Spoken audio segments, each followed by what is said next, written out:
Siasat Raden Wijaya dalam menumbangkan lawan. Raden Wijaya adalah Raja Majapahit pertama yang pandai bersiasat. Kepiawaiannya dalam bersiasat memakan banyak korban, beberapa jenderal perang Mongol. Jaya Katuang dan Arya Wiraraja adalah di antara dari beberapa orang yang menjadi korban siasatnya. Siasat gemilang yang dijalankan Raden Wijaya pada akhirnya mengantarkannya menjadi pendiri sekaligus Raja Majapahit yang pertama. Selepas runtuhnya Singasari pada 1292 akibat serangan Adipati Gelang-Gelang, Madiun, Raden Wijaya sebetulnya hanya seorang pelarian. Tidak lebih sebagai mantan petinggi Singasari yang sewaktu-waktu bisa dipancung apabila tertangkap. Namun, bukan Wijaya namanya jika ia tidak pandai berkelit dari bahaya. Raden Wijaya yang sebetulnya sudah tahu bahwa pemberontakan Jaya Katuang, Adipati Gelang-Gelang, timbul karena hasutan Arya Wiraraja, justru melarikan diri ke Sumenep untuk meminta perlindungan Arya Wiraraja. Arya Wiraraja di zaman Singasari masih berdiri adalah seorang yang menduduki jabatan mentereng. Ia didaulat sebagai tim senior penasehat Raja Demung. Akan tetapi karena selalu berselisih dengan raja dan juga terlalu banyak omong, ia dipecat. Meskipun dipecat, Kertanegara menghiburnya dengan menjadikannya sebagai Adipati Sumenep, Madura. Hal itu tentu hanya sebagai basa-basi. Kertanegara melakukannya agar Arya Wiraraja yang menurutnya kolot dan banyak omong menjauh dari ibu kota kerajaan. Pembuangan Arya Wiraraja ke daerah terpencil di timur Pulau Madura nyatanya membuat geram Arya Wiraja. Ia merasa jasa-jasanya pada kemajuan Singasari tidak dihargai sama sekali. Didorong rasa sakit hati yang mendalam, Arya Wiraraja membocorkan kelemahan Singasari pada Jaya Katuang. Harapannya Jaya Katuang berontak dan meruntuhkan Singasari. Sebab ia tahu bahwa Jaya Katuang memiliki darah Raja Kediri terakhir, Prabu Kertajaya, yang masih punya dendam pada Singasari. Siasat Arya Wiraraja dalam membalas dendam memang terbilang baik. Namun tidak lebih hebat dari siasat yang dimainkan Raden Wijaya untuk melakukan serangan balasan pada pihak-pihak yang meruntuhkan kerajaan mertuanya.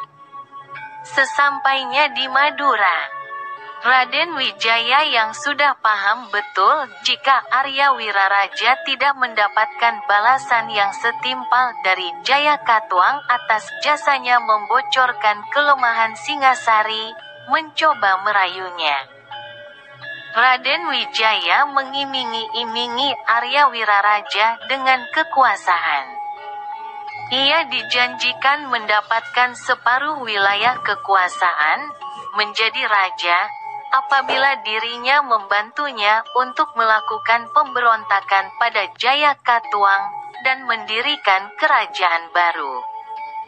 Gayung rupanya bersambut. Arya Wiraraja yang sebetulnya kangen dengan kehidupan masa lalunya yang serba glamor bersedia menunaikan cita-cita Wijaya. Ia pun bergegas menyiapkan segala sesuatunya untuk menjalankan aksinya. Mula-mula, Arya Wiraraja memohon pengampunan untuk Wijaya dari segala tuntutan hukuman kepada Jaya Katuang. Tentu saja permohonan tersebut dikabulkan. Karena Jaya Katuang sebetulnya merasa bahwa Arya Wiraraja sangat berjasa dalam tegaknya Kediri. Meskipun di sisi lain, Jaya Katuang juga nyatanya sangat pelit. Terbukti dengan tidak menjadikan Arya Wiraraja sebagai pejabat berpengaruh di Kediri selepas runtuhnya Singasari. Siasat Raden Wijaya dalam mempengaruhi Jaya Katuang melalui mulut Arya Wiraraja rupanya berhasil. Ia pun diberi pengampunan, bahkan diberikan wilayah khusus untuk membangun penghidupan bersama keluarga dan anak keturunannya. Wilayah yang dipilih Wijaya adalah Tarik, kala itu masih berbentuk hutan. Raden Wijaya sengaja memilih hutan untuk tempat penghidupan anak keturunannya karena ia punya tujuan lain. Rencananya hutan yang masih perawan tersebut akan dijadikan markas untuk memupuk kekuatan guna melakukan pemberontakan. Di sana ia mengumpulkan kembali mantan tentara Singasari yang tersebar di banyak pulau untuk pulang ke Tarik. Tujuannya cuma satu, yaitu untuk menumbangkan Jaya Katuang. Di lain pihak, Jawa kedatangan puluhan ribu pasukan Mongol yang hendak menghukum Raja Kertanegara yang dahulu pernah sombong menantang Mongol dengan menggores muka dan memotong telinga utusan Kubilai Khan. Wijaya beruntung sebab dengan kedatangan tentara Mongol, cita-citanya untuk merebut kekuasaan dari Jaya Katuang kian dekat. Wijaya kemudian mengatur siasat lanjutan, ia bekerja sama dengan Mongol. Beberapa jenderal Mongol yang menjadi pucuk pimpinan bersenjata diiming-imingi akan menerima tanda takluk darinya selaku pewaris Singasari apabila bersedia bekerja sama untuk menaklukkan Kediri. Beberapa jenderal Mongol yang sebetulnya tidak paham dengan kondisi dan peta kekuatan Kediri akhirnya menurut mereka masuk dalam perangkap yang dimainkan Wijaya. Di akhir cerita gabungan tentara Mongol dan Raden Wijaya mampu mengalahkan Jaya Katuang, Kediri runtuh. Namun, ketika para jenderal Mongol menagih janji, Raden Wijaya ingkar, ia justru membokong tentara Mongol, sehingga mengakibatkan kerugian yang cukup besar bagi Mongol.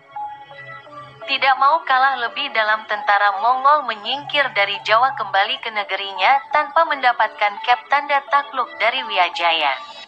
Pada tahun 1293, Majapahit diproklamirkan berdiri.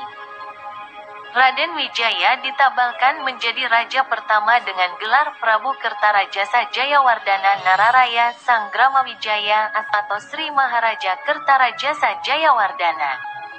Sementara itu, dalam kaitannya dengan janjinya untuk memberikan separuh kerajaan kepada Arya Wiraraja, ia rupanya mengulur-ulurnya. Bahkan anak Arya Wiraraja, Ranggalawe, yang sedianya pantas dijadikan Mahapati hanya diberikan kedudukan sebagai Adipati Tuban. Siasat Raden Wijaya menjauhkan Arya Wiraraja dan keluarganya dari puncak kuasa di kemudian hari menimbulkan huru-hara. Sebab Ranggalawe yang didukung secara sembunyi-sembunyi oleh ayahnya berontak. Meskipun begitu, sebagai ahli siasat mudah saja bagi Wijaya untuk menumpasnya.